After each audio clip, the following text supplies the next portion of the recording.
la mutualité française s'implique pour développer l'offre et l'accessibilité des soins partout sur le territoire. Avec l'ouverture d'un centre de santé à Tarbes, une zone sous-dotée à la demande de l'ARS en décembre 2023, la mutualité a renforcé son rôle majeur dans la lutte contre les déserts médicaux. Un an après son ouverture, l'espace santé ne désemplit pas, la preuve dans le bureau des secrétaires médicales où les patients défilent et le téléphone sonne toute la journée. Allez, et voilà la carte vitale. Centre de santé mutualiste Manchour ? Oui, qu'est-ce qui vous arrive ? D'accord. Est-ce que vous pourriez venir ce soir à 18h30 ? Oui ? Allez. Je vais prendre votre nom, s'il vous plaît. Alors, moi, c'est Cindy, je suis secrétaire médicale et moi, je suis là depuis le 23 septembre. Alors, c'est comment les appels téléphoniques en termes de fréquence ? Il y a beaucoup d'appels par jour, je les ai jamais comptés, je peux pas vous dire, mais oui. On en a à peu près une centaine par jour. Une centaine, donc par jour. Et celle qui a minutieusement compté le nombre d'appels par jour, mais qui a aussi ouvert cet espace santé en un temps record de 8 mois, c'est Myriam Puyot, la directrice mutualité française Pyrénées. La demande de l'ARS et du conseil départemental était effectivement assez rapide à développer ce projet parce qu'il manquait beaucoup de médecins, que les urgences étaient prêtes à exploser, que la maison médicale de garde menaçait d'arrêter si effectivement il n'y avait pas une offre de soins supplémentaires parce qu'ils étaient eux aussi overbookés. Donc j'ai travaillé 8 mois non-stop avec les médecins. Dès la première semaine, on était déjà plein. Sur la première semaine, en 3 jours, on avait la semaine pleine. Non, mais vous inquiétez pas. Est-ce qu'il y a un changement d'adresse, téléphone ? Non. Tout pareil ? Tout pareil. Parfait. Eh bien, vous pouvez aller en salle d'attente. L'ARS nous a soutenus sans faille depuis le début. Le conseil départemental, alors que c'est pas dans son objet, également. Le conseil de l'ordre des médecins aussi. Plus la CPTS de Tarbes, qui nous a aidés aussi financièrement à recruter une secrétaire. Nathalie, secrétaire médicale, depuis qu'on a ouvert. Beaucoup de monde depuis le début et ça n'arrête pas. Des appels incessants, voilà. Des gens qui se présentent également en direct. Beaucoup de monde, mais une super patientèle et des super médecins. Qu'est-ce que c'est sur cet ordinateur ? Le planning de la semaine. Comme vous le voyez, c'est plein. Toutes les semaines sont comme ça. Donc on garde tous les jours des créneaux pour les urgences. On privilégie aussi les patients qui sont en ALD où on devient médecin traitant.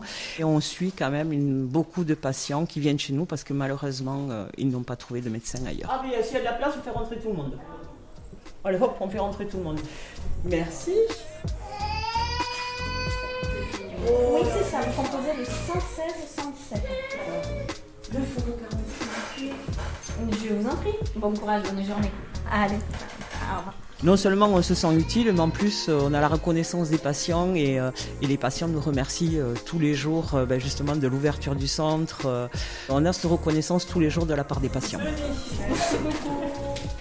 En vous souhaitant une bonne journée. Merci vous aussi. Au revoir. Au revoir monsieur Dard. Oui, c'est fort. Voilà. Très contente d'avoir trouvé ce centre parce que je viens des Pyrénées-Atlantiques et j'ai pu trouver par chance ce regroupement de médecins. Corinne, j'ai 63 ans et je suis à Tarbes, en centre-ville. Vous n'avez pas de médecin traitant ? Non, j'en avais un dans les Pyrénées-Atlantiques et en venant ici, j'ai téléphoné, j'ai appelé tous les médecins pour qu'ils me prennent. Il n'y avait pas de place. Et ça s'est créé ça et puis j'ai pu en profiter, en bénéficier. Très très contente. Les médecins libéraux ici sur notre département étaient à 3 semaines de rendez-vous pour leurs patients qui ne prennent pas de nouveaux patients. Donc on était dans une situation quand même quelque peu dramatique. Donc il y avait urgence à monter ce centre-là. C'est une réussite, hein. Ça a porté ses fruits. Nous avons effectivement une baisse des listes d'attente chez les médecins libéraux. Heureusement qu'on l'a fait. Les médecins, qui ont pourtant une longue carrière derrière eux, nous ont dit mais on a découvert des situations catastrophiques. Ils ne pensaient même pas que ça pouvait exister. Alors, dites-moi, qu'est-ce que je peux faire pour vous ? Moi, je viens vous rencontrer, à la maison de santé, pour trouver un médecin suite au départ du mien à la retraite. Donc, je m'appelle Yoann Souchard, je suis actuellement en dernier semestre de mes études et je fais régulièrement des remplacements au centre. On avait fait une ordonnance renouvelable pendant 11 mois et depuis 11 mois, je suis à la recherche d'un médecin. Alors, entre entre-temps, je suis tombé malade. Bon, des bobos, mais en fait, il fallait que je voie un médecin. Et chaque fois, j'ai été aux urgences. Pour une grippe, ça la fout mal parce qu'il y a des gens qui sont un peu plus malades que moi. Mais en fait, on a un retour des patients qui est très très positif. C'est vrai qu'ils nous disent que ils apprécient vraiment d'avoir ce service qui est proposé. Et donc oui, on a vraiment l'impression de pallier à un manque des moyens, quoi, au niveau de l'offre de soins sur les Hautes-Pyrénées. Parce qu'il y a énormément de départs en retraite dans les Hautes-Pyrénées qui sont pas remplacés. Et donc il y a un réel soulagement quand ils viennent ici, qu'on leur dit qu'on peut faire le suivi. Donc oui, c'est vrai que c'est assez valorisant et c'est plutôt positif, ouais. Donc du coup, vous allez me dire un peu qu'est-ce que vous avez comme problème de santé.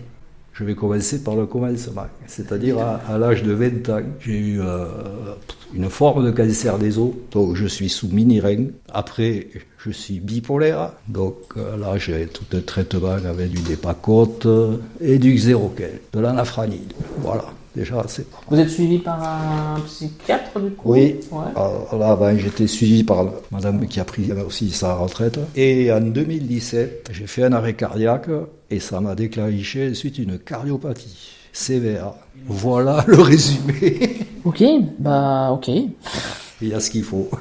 Ah, mais effectivement, vous avez des grosses pathologies. Ouais. Donc tout est noté et la prochaine fois, ça sera beaucoup plus fluide. Allez, bonne journée. Au revoir.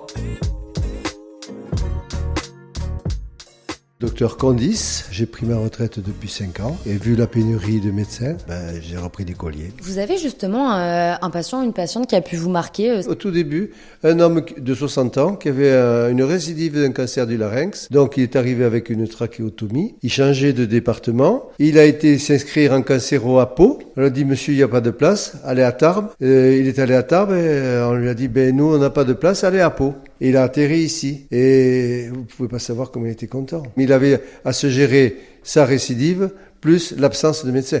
Nous, on n'a pas fait grand-chose. Qu'est-ce qu'on faisait? On ne faisait que prescrire les soins, mais il avait un support médical. Il avait quelqu'un à qui parler. Ça, c'est le cas qui m'a marqué le plus. C'est insupportable. Et c'est la raison pour laquelle je suis là. Il n'y a qu'à voir la tête des gens quand ils nous voient. Ils sont contents. Ils sont contents. En quoi ce support médical est-il de qualité? Quelle place a l'espace santé dans l'écosystème local de soins? Réponse dans le 3e et dernier épisode.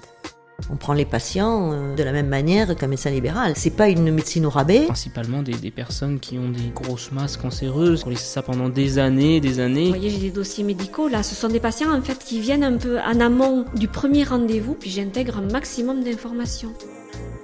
Au cœur du soin est un podcast réalisé par WhatsApp Doc en partenariat avec la Mutualité française.